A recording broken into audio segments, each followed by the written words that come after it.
Ассалаумағалейкум футбол сүйер қауым. Сіздермен бірге жаһандық футбол арнасы.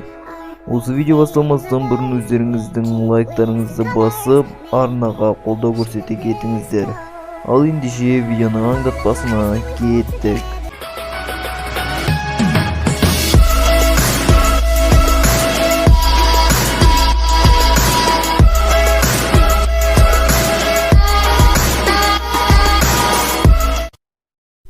Пьер-Эмери Абамейянг Барселона сапына ауысуға жақын. Жоау Кансело Манчестер Ситимен келісім-шарт мерзімін ұзартты. Осы және өзге де жаңалықтар туралы бүгінгі видеороликте айтамыз.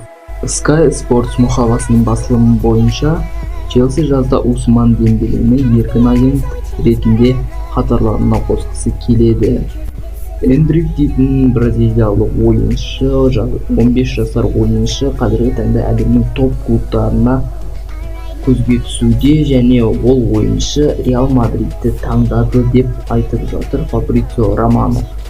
Ресми Арон Ремзи Рейнджерс ойыншысы атанды. Италиялық Ювентустан шотландиялық Рейнджерске ауысты. Келісім-шарт мерзімі маусым соңына дейін жалға беріледі. Пьер-Эмери Абамейянг Барселона сапынуға аз қалды. Абамейянг сәрсенбі күні таңертең ресми түрде жарияланады деуде мықты басылымдар. Ресми Жоау Кансело Манчестер Ситимен келісім-шарт мерзімін ұзартты. Келісім-шарт мерзімі 2027 жылға дейін ұзартылды. Жоау Канселоға алдағы уақытта сәттілік тілейміз. Мейсон Гринвудтың үстінен іс қозғалды. Мейсон Гринвуд жақын арада қыз зорлады деген айыппен футбол әлемімен біржолата қоштасуы мүмкін. Мейсон Гринвуд туралы ақпараттар көптеп шығуда. Солардың бірі Nike компаниясы Мейсон Гринвудпен арадағы келісім-шарт мерзімін үзілді-кесілді үзіп тастаған деседі. Енді Мейсон Гринвудтың тағдыры шешілген секілді.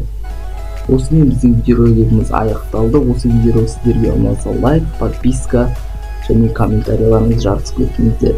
Аман сау болыңыз.